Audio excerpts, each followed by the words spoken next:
hard to think of him sitting 2 or 3 miles away from me, just the other side of York. um, Jonathan is professor in the Department of Music at the University of York. He's a musicologist, an editor, a performer, educated at Durham University, the Royal Academy of Music, and at St Catherine's College, Cambridge.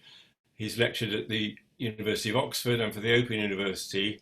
And he moved to York in 1996 to a rather unusual appointment, a part-time lectureship in the Department of Music at the university, and the role of directing the girls' choir at York Minster, the newly founded girls' choir, which was to work and does work in parallel with the boy choristers and combining with them for major services. And it was really Jonathan that got that choir off the ground in its early days.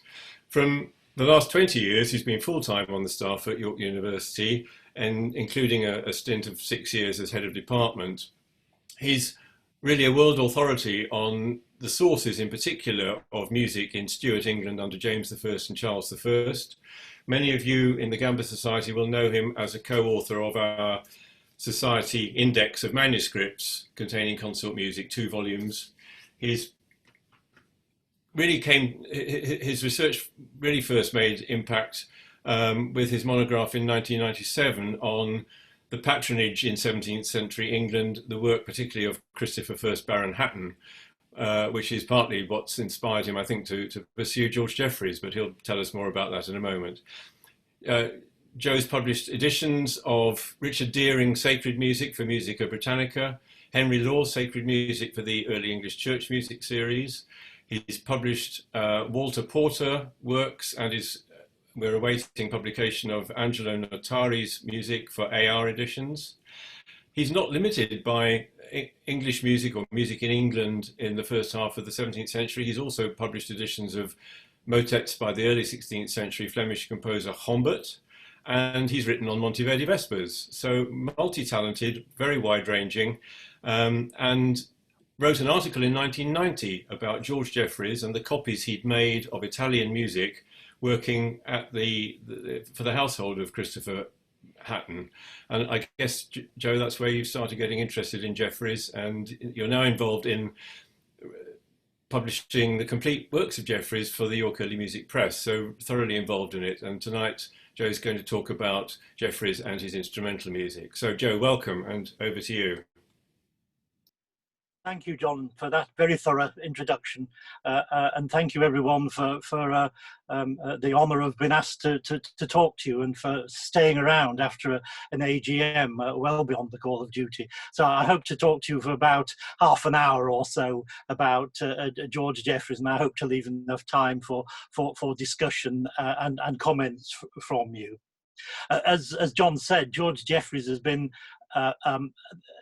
a fascination of mine for many years, and I am, as John said, gradually working my way through publishing a sort of collected works of George Jeffreys. It's very timely that I'm talking about him, because I'm just at the moment seeing the first of perhaps 3 volumes of his vocal music through the press. The first edition of a Musica Britannica volume of Jeffreys' English music is going through the press at the moment, and with a bit of luck over the next few years, I'll do his Latin music as well, a couple more volumes there. Musica Britannica will spread that out over a number of years so that there's not too much Jeffreys all appearing at once. And again, as John said, I've also published all Jeffreys' early music, the music produced early in his career, for the York Early Music Press. Which is time for an advert, available free to download from the YEMP site that you get to from the University of York site. So I've edited Jeffreys' English secular works, and his early music with Italian text. That is his 3 voice madrigals and a cantata length piece, Felice Pastorella, a work which includes a range of concertato, solos, duets and trios, as well as 5 voice chorus and all supported by a basso continuo as well. But interestingly and relevant for what I should be talking about is that it also includes some sinfonias, 5-voice sinfonias, the top part which is labelled violin and the bottom part great bass. More on that later. I've also edited the 6 3-part consort pieces by Jeffries and his fantasias of 2 parts to the organ for the violin, which is the primary topic of this talk this evening. And again, that consort music is all available from the York Early Music Press, and parts and scores are available for download. And that, I promise, is my last YEMP advert. I should also say that I was very pleased to hear that Maurice Rogers has had his edition of the 3-part Fantasias published by the Gamba Society Editions, which I think is absolutely excellent, because I mean, the more this music is available, the more people who perform this music, the better, as far as I'm concerned. So, to George Jeffreys, he's a very underrated composer, in my opinion. And as you probably know, he's best known as a composer of vocal music, and for being one of the few pre-Commonwealth English composers to have shown a wholehearted commitment to the stile nuovo, the new Italian styles. But his early works, the English and the Italian secular works, and the 6 3-part consort pieces, as well as the violin fantasia to the organ, are, I think, important in explaining George Jeffreys' development as a composer. So I'm going to have a look at his consort music in the context of Jeffreys' life, and then offer a hypothesis about his early links with the Caroline court. I'll also look at the sources of the fantasias and the compositional influences on the works. As John said, George Jeffreys was associated for much of his life with the really important musical patron, Sir Christopher Hatton. And thanks to surviving letters in the British Library and the Northamptonshire Archives, we know a fair bit about Jeffreys' later life. Unfortunately, there's actually very little known, or at least information currently available, about his earlier life, the very period when he composed his consort music. The Oxford historian Anthony Wood, in his notes on the lives of musicians, stated that he was descended from the family of Matthew Jeffreys, a vicar choral at Wells Cathedral, who flourished around 1590. But then in a marginal note adds, quote, Dr. Rogers, that is Benjamin Rogers, thinks he was born in Northamptonshire about Weldon. Jeffreys is known to have been associated with the village of Weldon throughout his life, and therefore Rogers' suggestion seems very likely. It's estimated that Jeffreys was born around 1610, and as Weldon is close to Kirby Hall, the Hatton's family seat, it's possible that Jeffreys had links with the Hatton family really as early as the second 2 decades of the century. By 1630, it seems Jeffreys had moved to Cambridge. And I can say that now with some confidence, because I've recently found some annotations in Jeffreys' handwriting in the Peterhouse part books, the so-called Caroline part books, which were compiled in Cambridge in the 1630s. Now here I'm going to, hopefully it will work, I'm going to share my screen, which has got my PowerPoint. So I'm going to press various buttons and bear with me. Desktop 1. Now you'll see a picture of my kittens trying to fight over getting in a basket. And here is a PowerPoint. And if I do full screen, I hope everyone will be able to see that. Will you scream if that's not working? Is that okay? Thumbs up, that's good to hear. This is a couple of pages from the Peterhouse part books. I thought I'd just share this because many of you won't know this. I have written an article about this. It was due to be published in that book about the Peterhouse music, but I suspect in that it's been in the press for over 10 years now. I suspect it's bitten the dust and therefore will never appear. So I'll share this with you. And there is a reason for this, of course. George Jeffreys seems to have acted as a sort of annotator and an advisor to other copyists. You can see on this slide here, right at the top of the pages, you just about see on the left-hand page, you can see Orlando Gibbons, and that is in George Jeffreys' handwriting. And then on the right-hand page at the top, Nunc Dimittis, Mr. Hooper, Hooper's Nunc Dimittis. And again, that is George Jeffreys' annotation, I'm pretty sure.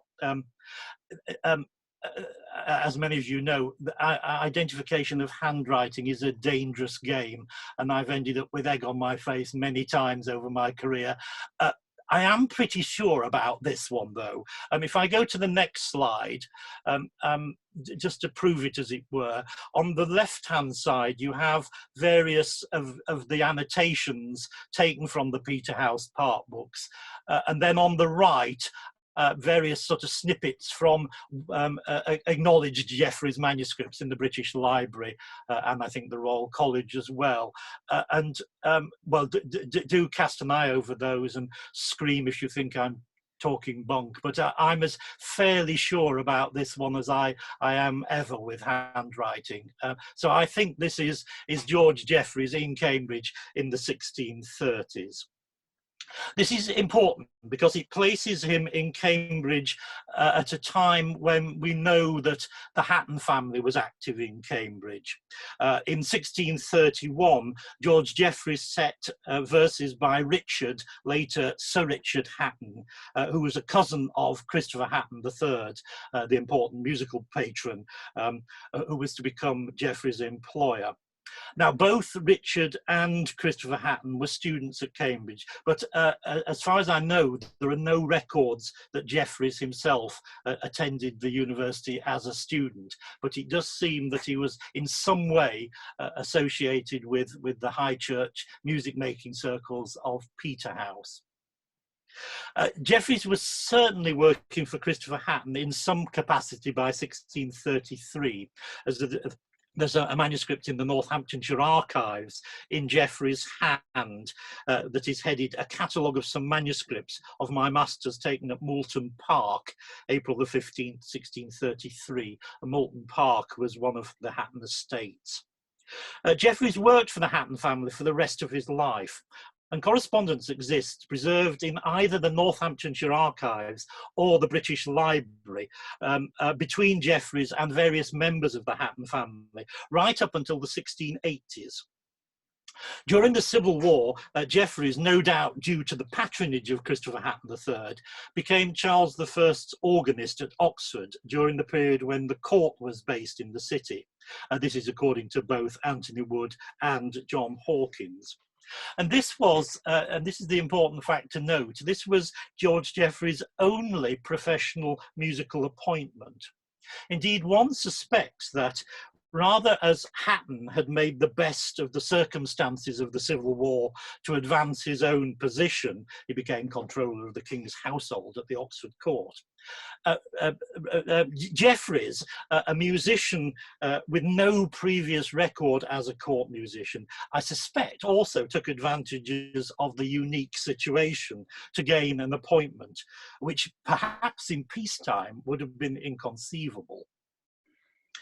It should be noted that Jeffreys' name does not appear, as far as I know, in any of the surviving court records concerning music. I suspect that at the wartime court, with the normal system of appointments and payments in total disarray, any musical post or title would probably be regarded as temporary and somewhat unofficial. And I think this confused state of affairs is reflected in Hawkins' comment that Jeffreys was, quote, succeeded in the King's Chapel by Edward Lowe. when, one wonders, just did Lowe replace Jeffreys as the King's organist? Lowe had been appointed as the organist at Christ Church back in 1631, and as far as is known, he was present in Oxford throughout the Civil War and Commonwealth periods. So I suppose it's possible that Lowe and Jeffreys both played the organ in Christ Church when the court was based there. And perhaps Lowe played for the public services in the cathedral and Jeffreys for the King's private devotions in his chambers. Big question mark. That's sort of guesswork, but that's my guess. After the capitulation of Oxford and Baron Hatton's move to France in November 1646, Jeffreys returned to his family in the village of Weldon near Kirby Hall, and there he continued to serve Lady Hatton, who had remained in England. It seems he spent most of his time in Northamptonshire and only occasionally visited London, where the Hattons maintained a house in Ely Place, Holborn. Jeffreys was to spend the rest of his life serving the Hatton family, not as a musician, but as an administrator and secretary. And it's therefore astounding that he wrote the amount of music that he did. By the time of the Restoration, Jeffreys had acquired some land of his own in Weldon, and he was obviously no longer dependent solely on the employment and patronage of Baron Hatton. Nevertheless, he continued to serve the Hatton family after the death of the first Baron in July 1670. And as part of the attempts to repair the family's broken finances, it's possible that Jeffreys may even have been involved in negotiations concerning the dispersal of the Hatton music collection. The hypothesis here being that Dean Aldrich of Christ Church, Oxford, bought a substantial part of the Hatton music collection. In fact, the Hatton collection, full stop, not just the music. George Jeffreys died at Weldon on the 1st of July 1685, and his music manuscripts presumably passed to his immediate descendants before being gradually dispersed. The majority of his music manuscripts eventually made their way to the British Library, the Royal College of Music, or the Library of St Michael's College, Tenbury, which are of course now in the Bodleian Library, Oxford. George Jeffreys' scorebook, now British Library additional manuscript 10338, the primary source of Jeffreys' consort music, became part of the collection of Edmund Warren in the 18th century and subsequently belonged to Thomas Oliphant in the 19th century, who presented it to the British Museum, as it then was, in 1849. So the important point to bear in mind from this very sort of brief biography, two things. One, that we know very little indeed about Jeffreys' early career, certainly up until the Civil War period.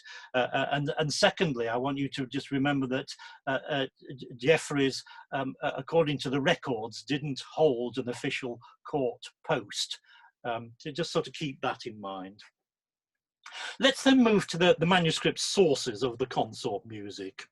As I said, the primary source for Jeffreys' instrumental music is his autograph scorebook, British Library 10338, additional 10338.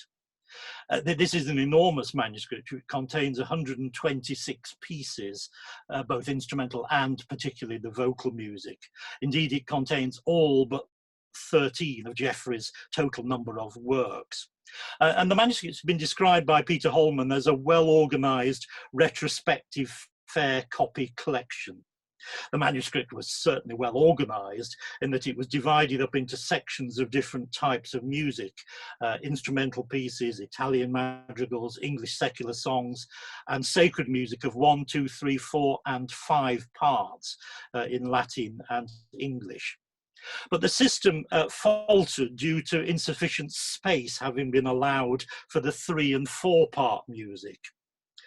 Certain pieces in the scorebook seem to have been copied retrospectively some years after composition, but others were added in chronological order as they seem to be working copies in the manuscript and contain various corrections, scribbles, alterations, and marginal notes.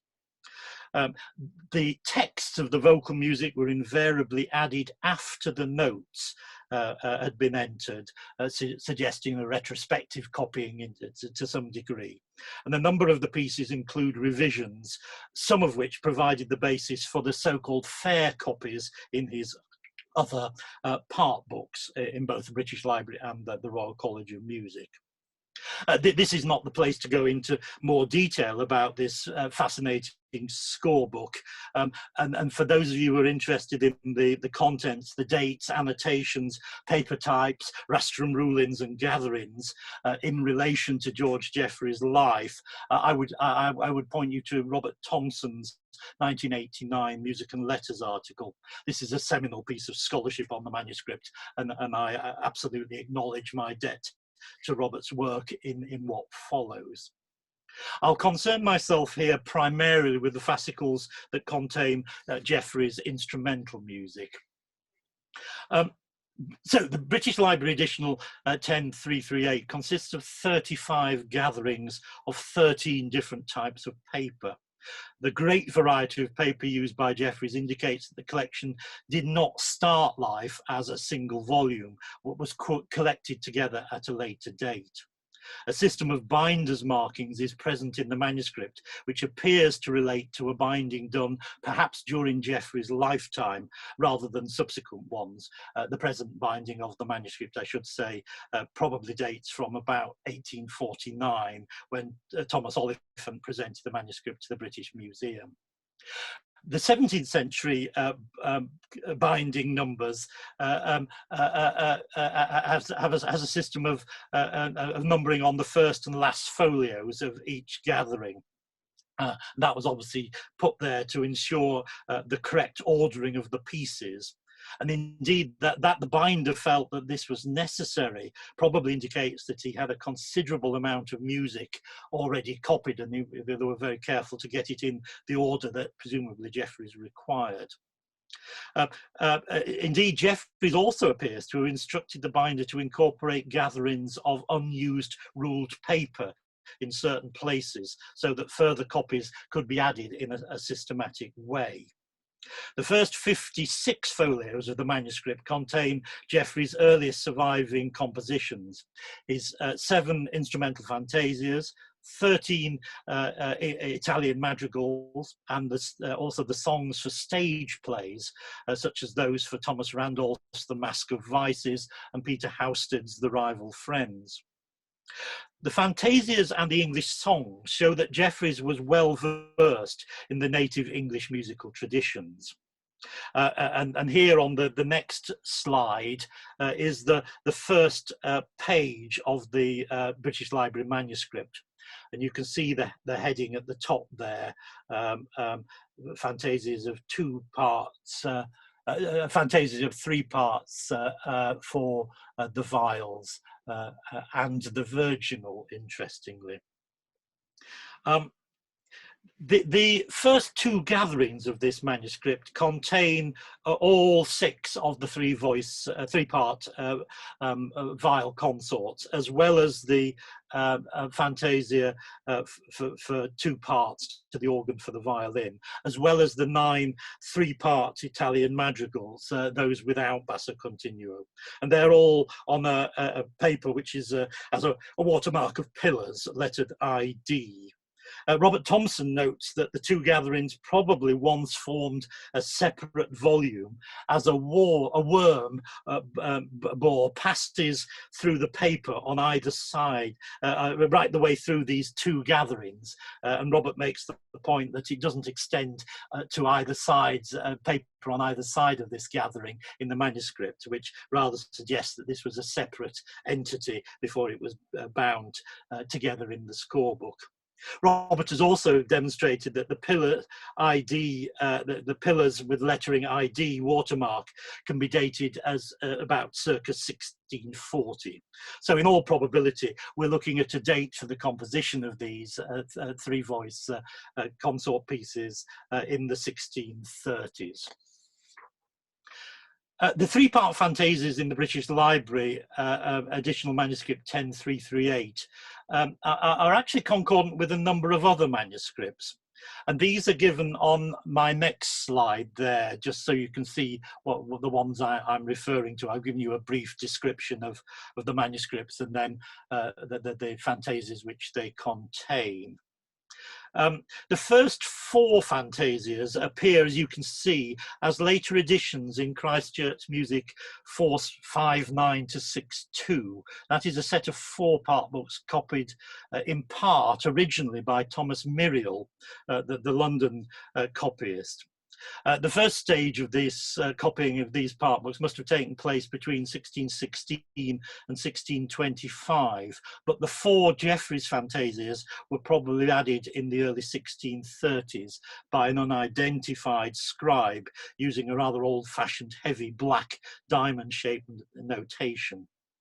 The readings of the four three-part fantasias in the Miriel part books differ in a number of details from those in the autographed scorebook. So the Christchurch part books appear to contain the earliest versions of these pieces, and the British Library scorebook represents later revisions. And this, I think, is important because it's a sure sign, I would suggest, that this is music that is being performed and copied and circulated and recopied.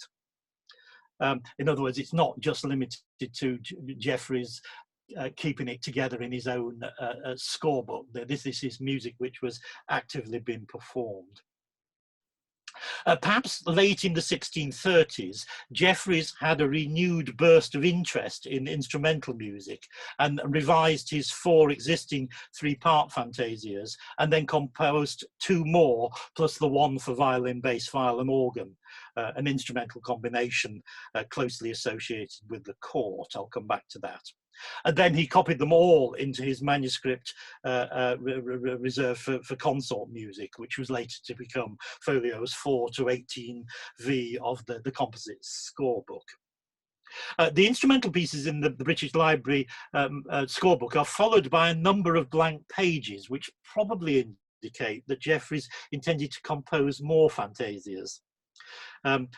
That this was not realized was perhaps the result of his patrons' changing interests at that time in the late 1630s, a change of emphasis from instrumental music towards Italian vocal music, which of course also had a practical use at court. Jeffreys' 9 three-part Italian madrigals, copied after the instrumental gathering in the scorebook, are perhaps the first examples of his Italian compositions. Now, another fact that should be noted, which further links Jeffreys with the court-related instrumental repertoire of the 1630s, is the fact that Jeffreys and his colleague, the aforementioned Stephen Byng, collaborated in copying. In fact, I don't think I have mentioned him, but I was going to, but I obviously skipped that bit. Stephen Byng is another well-known copyist who worked alongside Jeffreys for Christopher Hatton over many years. And indeed, they together collaborated in copying Coprario's 8 Fantasia suites, specifically court repertoire, for 2 violins, bass, viol and organ. And that survives today in a manuscript in the Sibley Music Library, the Eastman School of Music in Rochester, New York State. It was indeed Stephen Byng who copied George Jeffreys' 6 three-part fantasias in another of the manuscripts listed on your screen there, the Oxford set 417 to 18 and 1080. Which is one of the key Hatton sets of consort music, which I've argued were part of the product of court circles in the pre-Civil War years. I can deal briefly with the two other manuscripts on your screen there. Geoffrey's 6 3-part fantasias appear in the Dublin Marsh Library manuscript, a fascicle of Z3413. This is a miscellaneous set of parts and other fascicles and loose papers. I think the presence of this Jeffreys, and the key thing is it's in the autograph of George Jeffreys, it's in his handwriting. And I think the presence in Ireland of this manuscript is undoubtedly due to Narcissus Marsh, the Archbishop of Armagh, who founded his library in Dublin in 1704. Marsh lived in Oxford from 1655 to 1678, and we know from his diary that he was keenly interested in consort music, and from 1666 onwards organised weekly music meetings.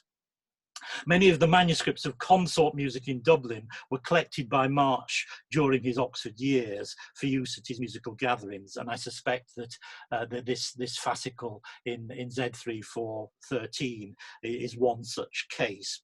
It's even possible that George Jeffreys' son, Christopher Jeffreys, who was a student at Christ Church from 1658 to 1666, and is very likely to have known Marsh and possibly even participated in those early music meetings. It's possible that he is the link between Marsh and this manuscript. In this manuscript, George Jeffreys copies his fantasias stratigraphically. There's a pretentious term. He copies it across the opening of the verso and recto, across a wide opening, and it's copied on a paper with a grapes watermark, which is, I think, consistent with a copying date in the 1630s, and therefore may well be contemporary with the first section of the British Library scorebook. Unfortunately, having sort of plugged my way through comparing the readings in both the Marsh and the scorebook, I really can't draw any conclusions about the chronology or the links between the two scores. Although, interestingly, the Marsh manuscript has a few ornamental additions squeezed in Jeffreys' handwriting at a later date than the original copying. The other manuscript source I'll just mention very quickly, and this is a later one, Christ Church 468 to 72, was copied in Oxford by William Ellis and appears to date from the mid-1660s. And the comparison of readings there does suggest that it was copied from the Marsh manuscript. The readings really are very similar indeed. I'll just mention one bizarre thing with this, is that the first folio of the second part book, Music 469, contains the perplexing annotation George Jeffreys 1729. 1729, and this led Peter Aston to date the Jeffreys Fantasias to 1629. I must say I'm totally confused by it, and I'll say no more on that. Who knows? It could be just a mistake. And anyway, there we are. Occasionally, copyists send us these googlies just to catch us out. Let me quickly get on to the music, the Jeffreys consort music then. So we have these, as I said, 6 fantasias of 3 parts for the viols and the virginal.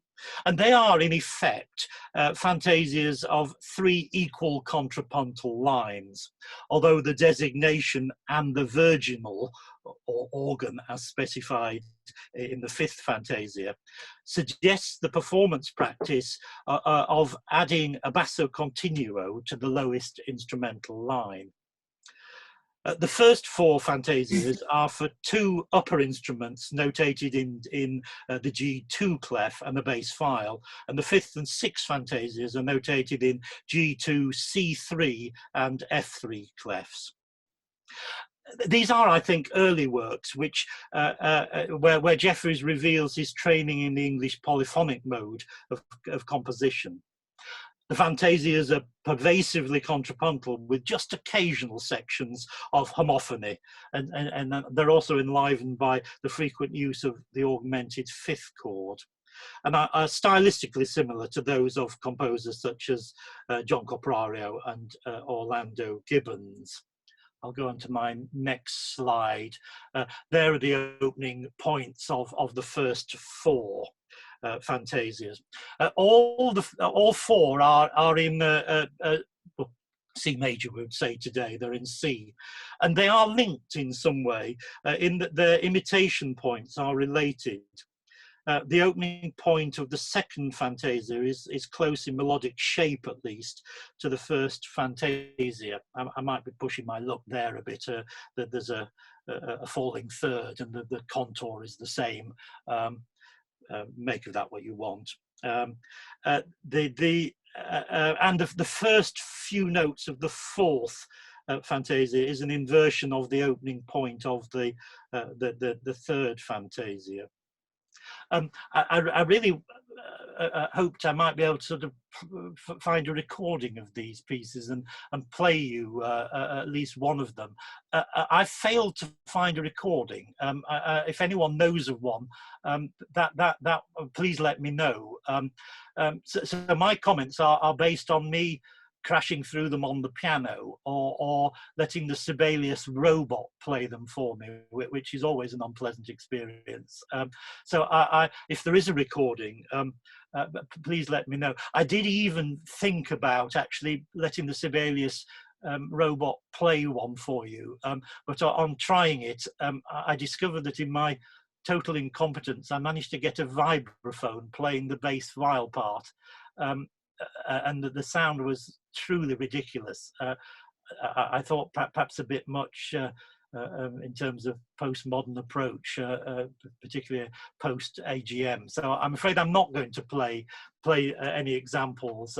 Very happy to share. Indeed, this music is available to anyone who wants to have a look at them. And I would love to hear from anyone who has actually played these pieces and knows them, therefore, better than I do. What I must say is, when I did offer these pieces to Geoffrey's early music, to Musica Britannica, and I have to say the feedback I got back from the general editor was not good. He didn't like them at all, and didn't think the quality was worthy of publishing them. But I better say no more. I'll let others make that decision. There are certainly some awkward moments when you play them through, when you listen to them. There are some real awkward moments. And here, slightly reluctantly, I've put 4 awkward moments up on the screen for you to have a look at. I do this slightly reluctantly because I remember Charles Burney rubbishing John Blow by putting crudities of John Blow's works taken completely out of context in his history, which I think is really unfair. So I do this with some reluctance, but even so, you know, when I've listened to these and played them through, there are some awkward moments. And for example, in this number 1 there, that's a really awkward moment on that 6/4 chord, moving to a first inversion C major there. That sort of takes you back slightly.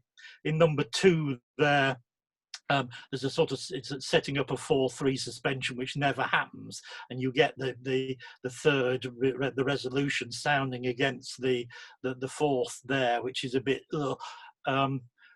Number 4. What's my problem with number 4? Well, there's sort of almost medieval double leading note there, which sounds a bit odd, but there you are. And what's number 5? I've forgotten what's wrong with this. Oh yeah, that's a horrid moment where you get the C natural in the viola and the C sharp there. There are just a few of these, but I say that acknowledging that if I was to hear them played properly by really good viol players at a proper speed, you probably wouldn't even notice them. So you know, I think there's an interesting point to be made there.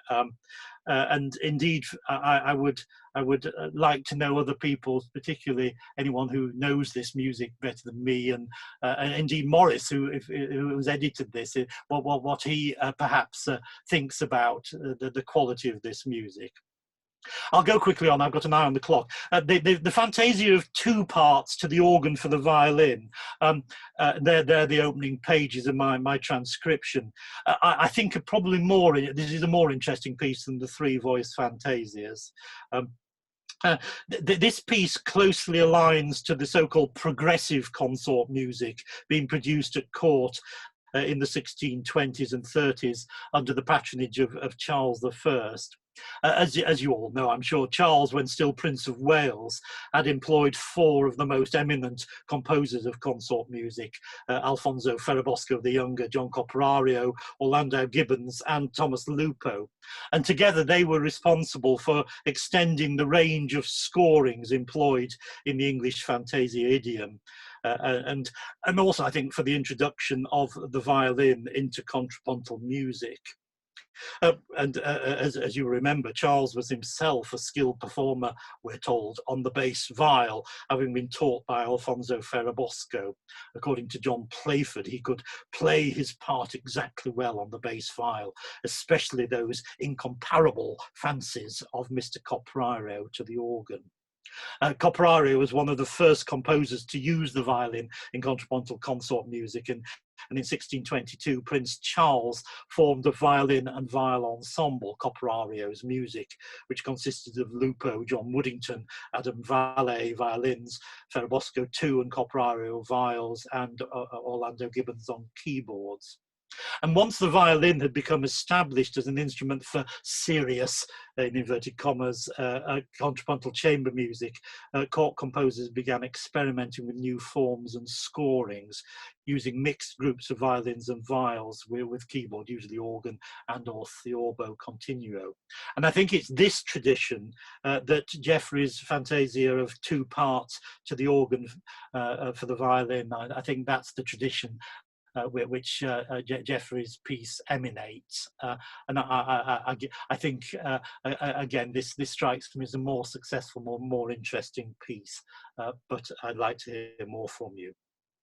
Let me bring things to a close now to allow you some questions, and let me just to conclude return to Geoffrey's life, and based on the influences I've outlined, I'm going to suggest that in the missing years between his appearance in Cambridge and when he first began working for Christopher Hatton officially during the Civil War years, I'm going to suggest that Jeffreys, along with his friend Stephen Byng, was most likely actually moving in court circles and soaking up the court consort music of Charles I's musicians.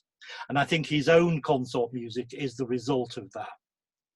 We just do not know about Geoffrey's contacts and musical work at this time, but I do find it hard to believe that he was not on the at least periphery of court instrumental music making in the 1630s.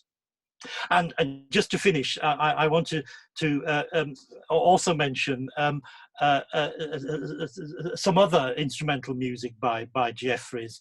I've put on the slide the opening sinfonia of his cantata length madrigal, I don't know if that's what you call it, Felice Pastorella, to a Guarini text, which appears early in Jeffreys' scorebook as well. This is a fascinating piece, I think a really very fine piece. It includes a range of concertato vocal solos, duets and trios, as well as 5-voice choruses, all supported by a basso continuo. But interestingly, as I mentioned earlier, the piece is interspersed with various 5-part string symphonias. The top part, which is labelled violin, and the bottom, which is labelled great bass. The use of a great bass is perhaps another indication of Jeffreys' noble connections and court connections, for I think the instrument seems to have been primarily associated with the court. And here I think we have in this piece, Geoffrey's becoming interested in the new Italianate styles, the concertato vocal writing, but in these interspersed instrumental sinfonias, he is still part of the English instrumental court tradition. And it's time for me to finish. I've gone on longer than I should have done already. So I hope that in this talk, I at the very least inspired you viol players to go away and explore this music, and someone make a recording so that I can hear it and get a proper feel for this music which I've edited. So thank you for listening, and obviously any questions, please fire away. I'll close my screen if I can remember how to do that, and so we can get you all back on. How do I do this? It's you are screen. Stop share. Stop share. That's the one, right? Ah, here we are. Yeah. Great, Joe. Thank you ever so much. If people would like to unmute themselves, we'll give you an actual round of applause.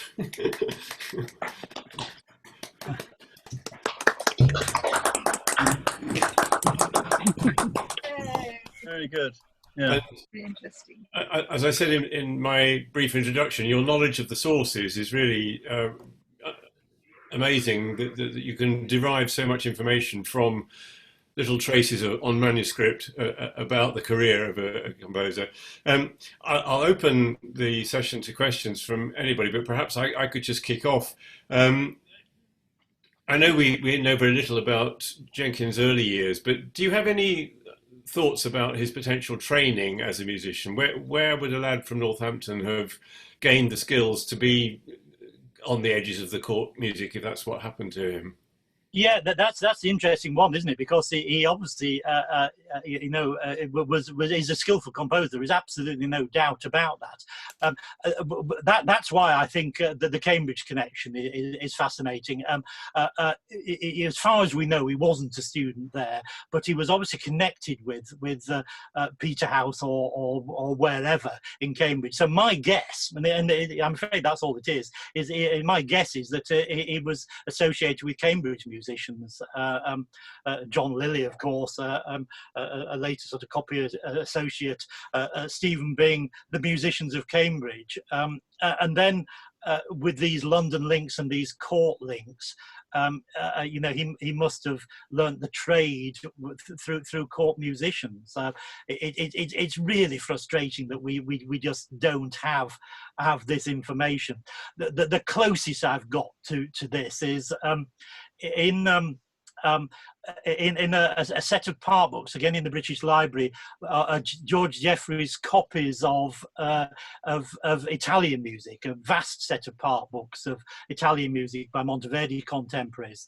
At the end of that, there is a bizarre piece, O Quam Pulchra Es, in Jeffrey's hand, which when I first transcribed it, I thought, God, I know this. Well, how do I know this? And I worked out eventually, it was one of those things that take years of sort of sinking in, then suddenly you notice, I realized it was a pastiche of a Rivetta, two-voice piece. And a duet motet had become a trio, a bass voice appears, and the opening is almost note for note, exactly the same as Rivetta. Very catchy triple time refrain, so even I could remember that one. But once it gets more complicated, Jeffrey sort of goes off his own way with just references to the Rivetta. It's almost as if he was learning the trade by trying to pastiche this music. Now, I have to say the chronology doesn't quite work out had that been early, but I wonder if that's the one sort of slight little bit of information we have about Jeffrey's learning a compositional trade. In this case, the Italianate vocal style of writing. We have nothing like that with the instrumental music, I regret to say. So it's possible that he wasn't aware of the English consort tradition until he joined the court circles, you think, and would come across Gibbons and Coprario and so on? Who knows? I mean, no, I suspect that it would have been known in Cambridge. So if he was mixing in Cambridge circles in his teens, why shouldn't he have got to know, the most up to date music then? I suspect it would have been circulating. So, but it's guesswork, I'm afraid, as so much of this period. Hmm. Questions for Joe or comments? Oh, yeah. Yeah, Peter Holman first, then Richard. Yeah. I'd just like to say that I gave Sébastien Dosset, who's the director of a remarkable French group, Les Correspondants, made a wonderful record of 17th century English music. I gave him, I pointed him to Felice Pastorella, and I was rather hoping he was going to include it on the record, but it proved to be too long, unfortunately. Yes, it's a long. But you never know. He might record it at some point. He was quite struck by it. Yeah, good. Yeah, I think it's a fine piece. That, yeah. So perhaps I'll come back because I want one or two comments about the Fantases, but let Richard have a go. Richard. Oh, thank you. Well, thank you very much, Joe. That was fascinating. And I look forward to playing some of this music, which I've not played so far. We look forward to that. Two very short comments. The first is the funny moments that you didn't like. I actually wouldn't jib at any of those. Right. They all seem to me fine. Yeah. And your 6/4, of course, is not a 6/4. It's not even a 6/3, which would have been perfectly possible because neither the 3 nor the 4 is there. So don't worry about that. nor I think about any of the others. I would just accept those. I've seen much funnier things in other composers who were perfectly good composers. I'm pleased you said that, which is why I sort of, I hope sort of made it clear that I was sort of slightly embarrassed about picking those things out. I'm afraid it's years of teaching harmony and counterpoint that make the red pen twitch, and it's most unnecessary. So I think, yes, good. I think when we play them, you'll find out. The other thing is quite different. In the screen that you put up of the Peterhouse books and known examples of Geoffrey's handwriting. This is very difficult, and I don't want to say yes or no, but I did notice that in the left-hand side, which was known examples of the handwriting, there were two very distinctive things which I've seen elsewhere, and possibly Andrew will tell us where. Which is the descenders of lowercase p and lowercase f with a flourish out to the right. Very distinctive, but not in the Peterhouse example you showed. It may be Peterhouse where I've seen that, I can't remember. But that's something that I would perhaps follow up. If you have interesting, the left hand page, the Gibbons, I think it's his second service, is it? I think the music hand is Stephen Bing's.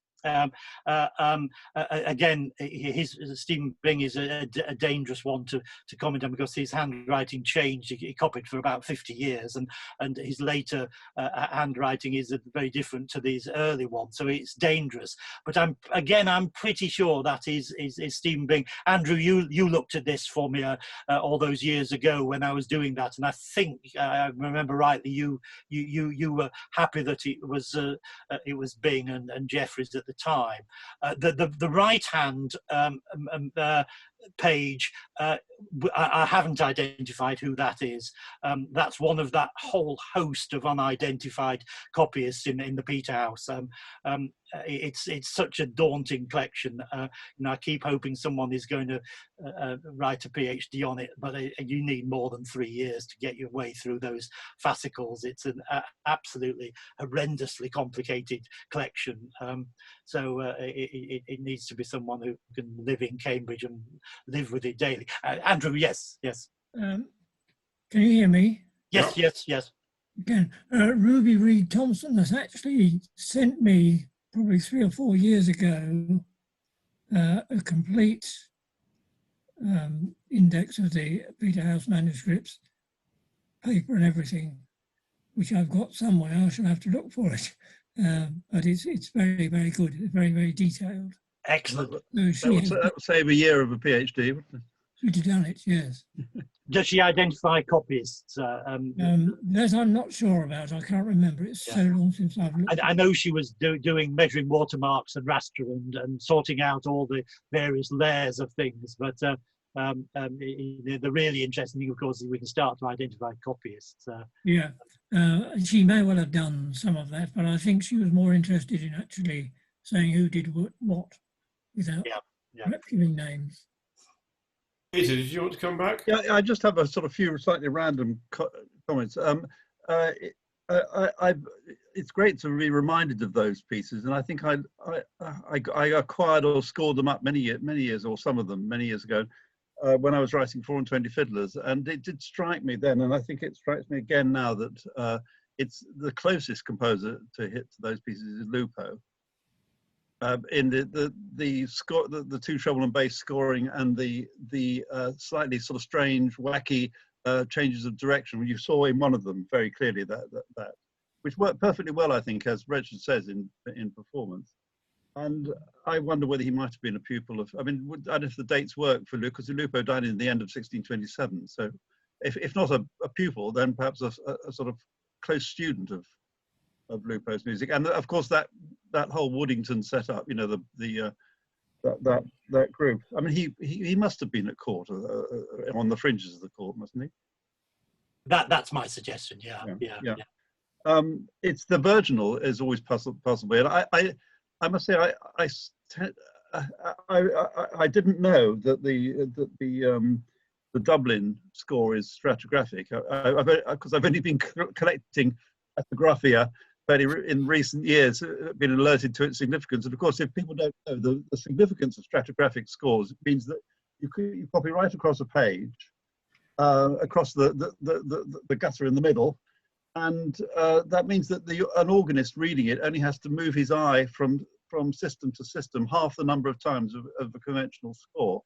This is why we think Francis Trevian, and we now think Mr. Francis Trevian did his great score books like that to act as keyboard accompaniment books.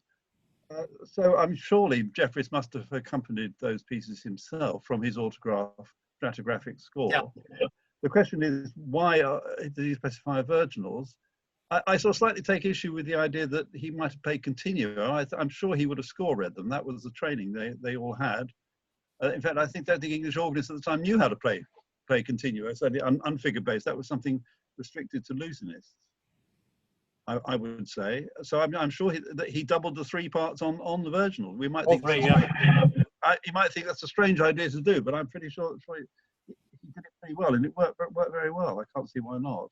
In the 5th Fantasia, he actually mentions organ. Oh right, yes, I'd forgotten. So it's obviously any keyboard you had around, yeah. Yeah, and I'm sure that's exactly what Gibbons and whoever succeeded Gibbons after Gibbons died in the Woodington ensemble did. They played from scores, probably not necessarily stratigraphic, but they literally doubled the parts on the keyboard. Well, perhaps with a bit of filling in here and there. Yeah. What's interesting about the Fantasia, which surely must be an unfinished torso of a Fantasia suite, and perhaps even a set of Fantasia suites, is that the organ part is so well conceived. I think I made this point in that old article I wrote in the Jenkins essays on organ accompaniment, that it's one of the very best from a keyboard player's point of view. It just fits under the fingers and does exactly what you want it to do, as so often Jenkins's parts don't do, in that they're too thin, and Laws's don't because they're too thick. He seems to sort of, being a keyboard player, it's a nice happy medium. Now, why he wrote that part out is very interesting, because I mean, being an organist, he presumably could have improvised these things. That's why Gibbons, I think, never wrote his out, and why Matthew Locke never wrote his out. They were organists, and Purcell for that matter. If you believe, as I do, that Purcell accompanied his fantasias on the organ, if they were ever played. Sorry, I'm going off on too much of a tangent. I'll let you respond to that, perhaps. I don't know.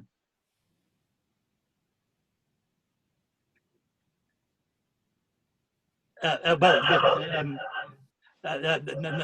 to say. It makes all makes absolute sense. Yeah.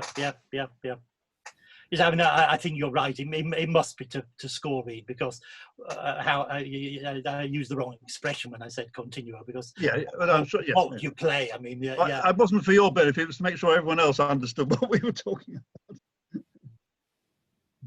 about. I must say that I think 10338 would be a great candidate for digitization of the British Library if we could persuade, ask Chris Scobie to put it on the list. You know?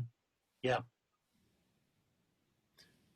I'm aware that time is moving on. I just wonder if there's any other questions or particular comments on the pieces that Joe's been describing for us and introducing us to. Flicking across screens, I don't see any. So may I at this stage round things off for the evening and thank Joe on behalf of everyone for a really interesting and stimulating introduction to Jeffries for those of us who don't know his music. For me, it's a little bit of a voyage back into my undergraduate days, where I was taught by Peter Aston, who was the first person really to investigate the music of George Jeffries. It's great that he's still of current interest to musicologists, and hopefully the edition from York Early Music Press and Maurice Rogers' edition that's available to Gamba Society members will inspire us to try them out rather more seriously than perhaps some of us have tried in the past, and hope we'll be able to feed back to you, Joe, some results of our own performances at some point. Yes, please. I think it's worth saying also that you can download Peter Aston's thesis, which is still worth reading and has a lot of fascinating material in it. From where is it? From the York Early Music Press, isn't it? No, it's via the University Library, I think, right, or yes, e-theses, whatever they call them these days. But yes, you can get them all. Yeah. And you can see these pieces all in his beautiful hand. And I must say, actually, also Peter collected a number of one of his last publications actually was for the York Early Music Press, a set of Latin motets. Yes, we should pay homage to Peter. He is the first person to really work on Jeffries. An amazing piece of work. Anyway, thank you very much, everyone, for attending. Thanks, Ibby, for setting the meeting up. Thanks, Joe, again, for introducing Jeffries to us. Enjoy the rest of your evening. Goodbye, everybody.